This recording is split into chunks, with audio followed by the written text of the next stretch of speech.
Dossier 1, leçon 2, voisin, voisine. Rapporter des paroles. Page 20-21. Voilà le plan du cours. Objectif thématique, les relations de voisinage. Objectif pragmatique, rapporter des paroles.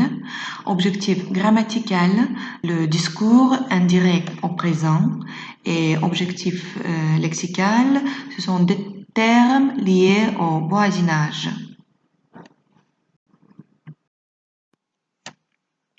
Bonjour à tous. Page 20, activité numéro 1. Vous observez la fiche du programme Voisins solidaires et il faut que vous trouviez son principal objectif. Siz həmkar qonşular proqramın posterini görürsünüz və bu proqramın hansı məqsədlə yarandığını tapmalısınız. Regardez les bulles avec les expressions de service que l'on peut rendre aux voisins. Par exemple, laissez Georgette, je vais porter votre pack d'eau. C'est une offre d'aide. Bu bir kömək təklifidir. Passez donc prendre l'apéro demain. C'est une invitation. Bu bir dəvətdir. Un grand merci pour votre perceuse. Perceuse drill deməkdir. C'est un remerciement. Minnətdarlıq ifadəsidir. Félix, voilà tes croquettes. Maman revient dimanche. Félix, budur sənin yeməyin. Les croquettes quru yeməkdir. Maman, anan bazar günü qayıdır. C'est l'expression du soin du chat des voisins. Et enfin, pas de souci, entre voisins, on peut bien s'entraider. Qonşular narahat olmur, qonşular bir-birinə kömək edə bilər. Et le slogan du programme, les bons côtés d'être à côté, bu bir söz oyunudur. Les bons côtés, yaxşı tərəflər, d'être à côté, yaxın olmaq. Yaxın olmağın yaxşı tərəfləri. Les bons côtés d'être à côté. Et comme vous pouvez le voir, ce sont les offres de services entre voisins. Quelle conclusion formulons-nous après observer cette affiche? Je crois que ce programme Voisins solidaires vise à favoriser la solidarité, l'échange, la convivialité, l'entraide entre voisins. Bu proqramın əsas məqsədi qonşular arasında əlaqəni, mübadiləni və dostluğu möhkəmləndirməkdir. Page 20, exercice numéro 2. Il faut lire l'article de presse et expliquer son titre. Pourquoi il est nommé comme ça? Vivre mieux. Daha yaxşı yaşamaq. Vivre mieux, c'est le nom de la rubrique dans le journal. Ici, pas de fête sans Alain le gardien. Burada mühafizəçi Alansız heç bir bayram ola bilməz. Voisinage. À l'occasion, voisinage qonşuluq. À l'occasion, ce soir de la 11e édition de la fête des voisins, 6,5 millions de Français vont se réunir pour un moment de convivialité. Yeri gəlmişkən bu axşam Qonşular Bayramının 11-ci qeyd olması ilə əlaqədar 6 milyon yarım Fransalı bir dostluq dəqiqəsi üçün, bir dostluq anı üçün bir yerə toplanacaq. Parfois, c'est le concierge qui l'organise, comme Alain. Bəzən bunu Alain kimi qapıçı, mühafizəçi təşkil edir. Il fait briller le parquet des cages d'escalier, surveille les allées et venues, réceptionne les colis, s'occupe des rosières de la cour, nourrit les chats de résidents en vacances et souvent invité pour les crémaillères des nouveaux arrivés, aide en cas de problème, se lève en pleine nuit quand il y a une fuite d'eau. Bu cümlədə mühafizəçi Alinin fəaliyyəti əks olunur. O plaşatkaları silir, xiyabanlara və gələnlərə nəzarət eləyir, poçtdan gələn bağlamaları qəbul eləyir, həyətdə bitən gül çiçəklə məşğul olur, tətilə gedən qonşuların pişiklərinə yemək verir və tez-tez binaya təzə köçən qonşular tərəfindən ev görüntüsünə dəvət olunur və hər bir problemin həlli üçün hazırdır. Hətta gecənin yarısında belə su sızması olsa, o köməyə gəlmək hazırdır. Et une fois par an, il devient organisateur de fête. Və ildə bir dəfə o bayram təşkilatçısına çevrilir. Ce soir, pour la fête des voisins, Alain, le concierge du 223-225 rue de Charenton à Paris, réunit les 250 locataires et propriétaires dans la cour pour partager un verre et un dîner. Və bu axşam qonşular bayramı ilə əlaqədar Parisin Charenton küçəsində mühafizəçi kimi çalışan Alain bu binada kiraya qalan və ev sahibi olan 250 nəfəri bir bayram şam yeməyinə yığacaq. D'après Aujourd'hui en France, bu məqalə Aujourd'hui en France qəzetində dərc edilib. Maintenant, quelle conclusion peut-on tirer de cet article de presse? Je crois que la conclusion, on peut conclure que Alain est l'organisateur de la fête des voisins dans l'immeuble où il travaille comme gardien.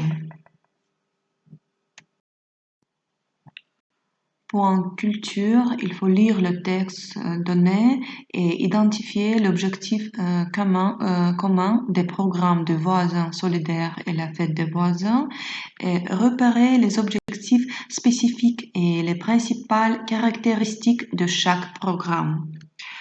Əvvəlki slaydlarda siz artıq bilirsiniz ki, Fransada qonşular arasında əlaqələrin və dostluğun möhkəmləndirilməsi məqsədi ilə iki iri miqyaslı proqram fəaliyyət göstərir.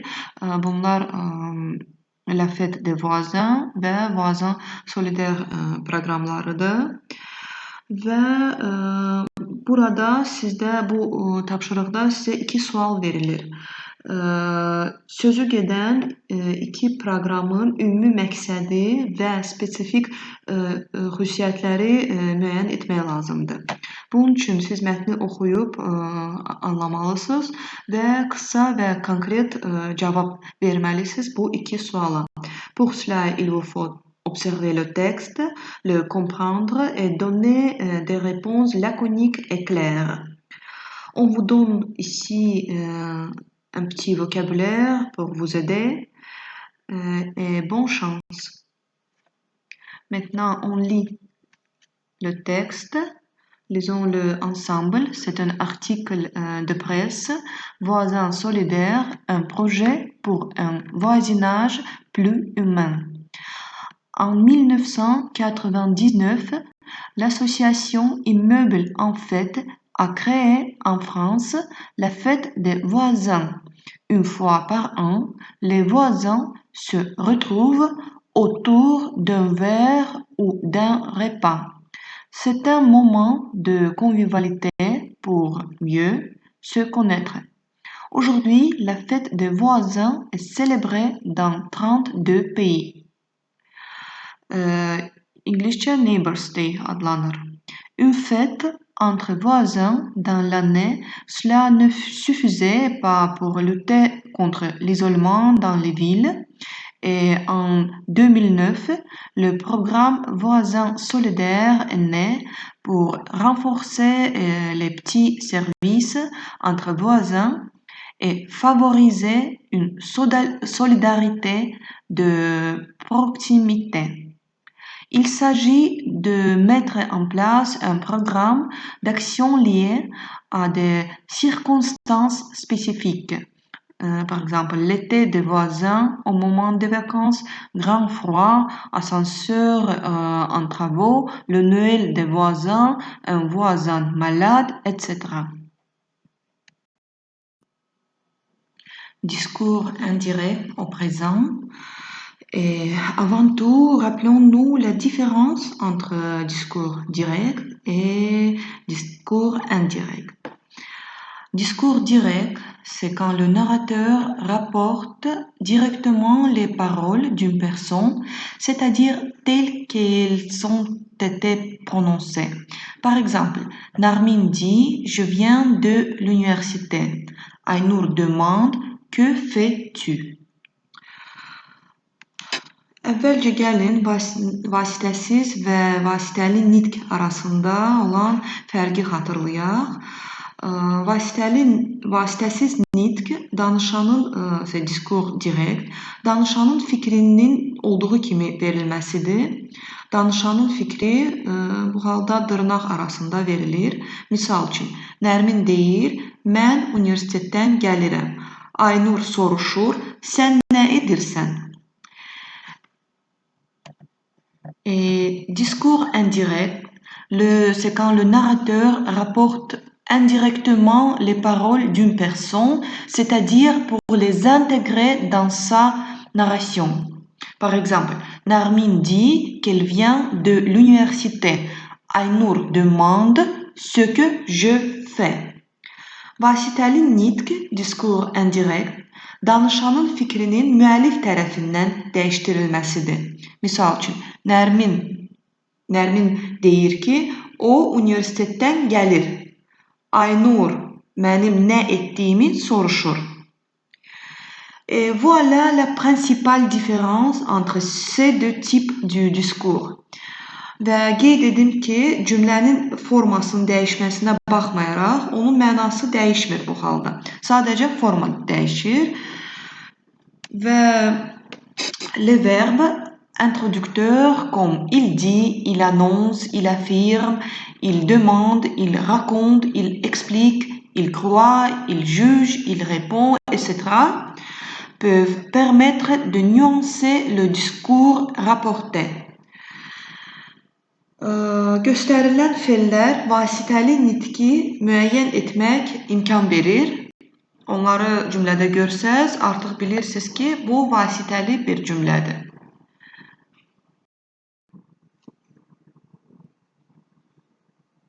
Vasitəsiz nitqin əvvəlində gələn cümlə baş cümlə adlanır. Danışanın ifadəsi isə budaq cümləsidir. Misal üçün, Samir dit, je suis malade. Burada Samir dit proposition principale, baş cümlədir.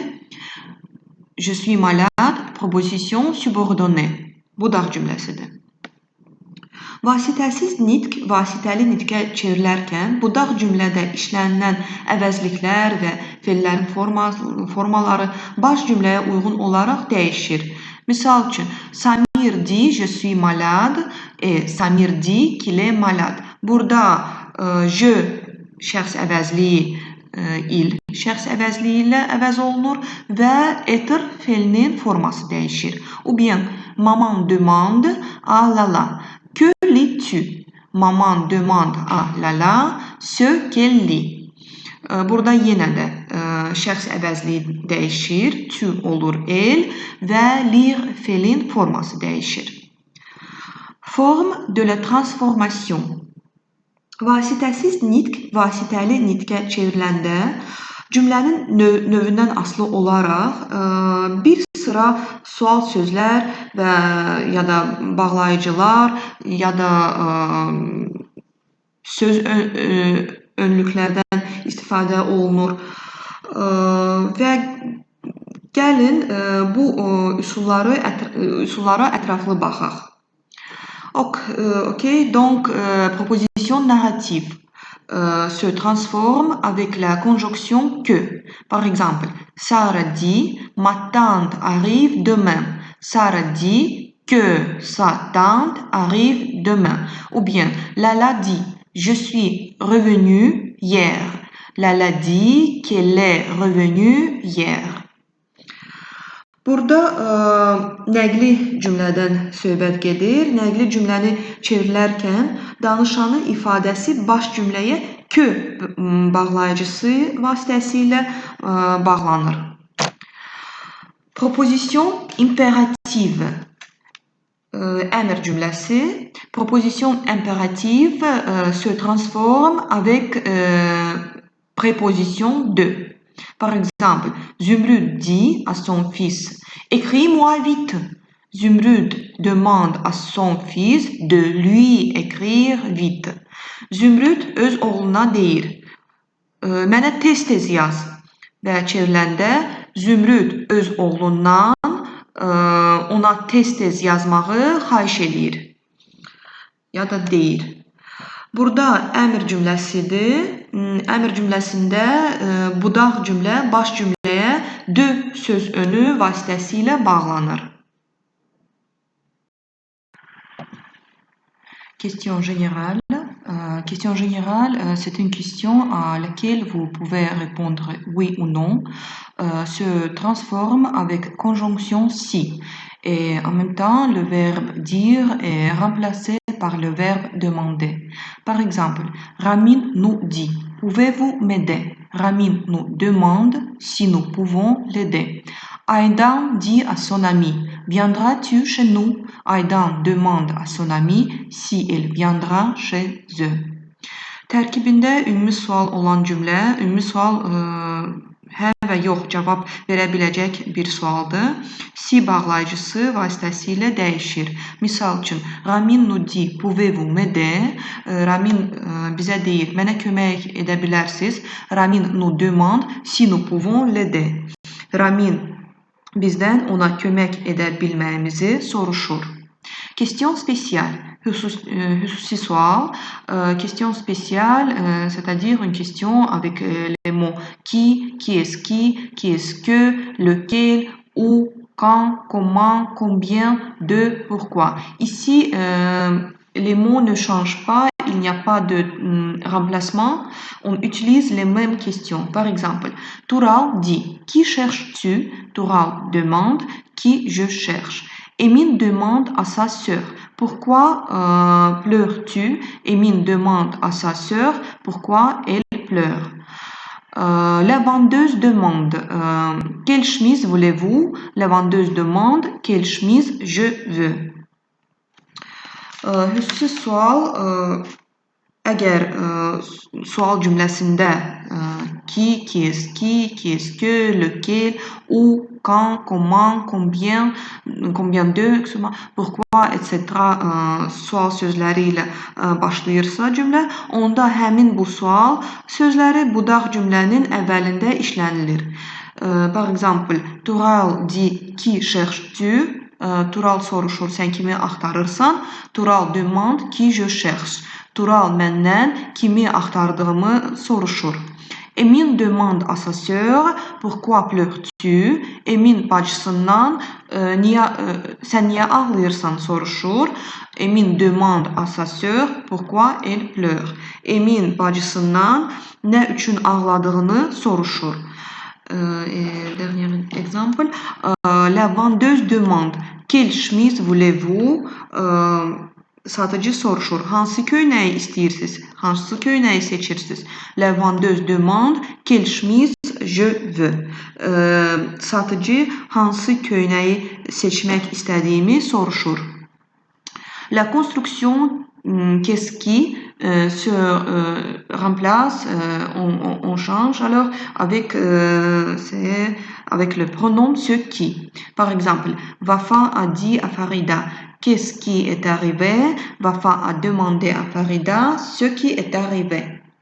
Et de même façon, avec la construction qu'est-ce que, ou bien le mot que, on utilise ici ce que.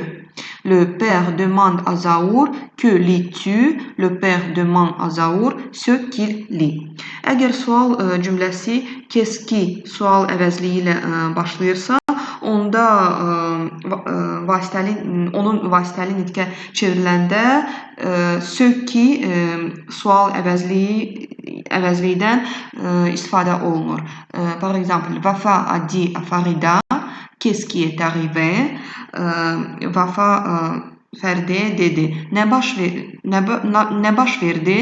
Vafa a demandé à Farida ce qui est arrivé. Vəfa nə baş verdiyini soruşdu. Fəridədən nə baş verdiyini soruşdu. Və həmin qayda qu'est-ce que ya da que sualı üçündür. Burada isə ce que söz əvəzlikdən istifadə olunur. Par exemple, le père demande à Zaur que lis-tu? Ata Zaurdan soruşur. Sən nə oxuyursan? Le père demande à Zaur ce qu'il lit. Ata Zaurdan nə oxuduğunu soruşur.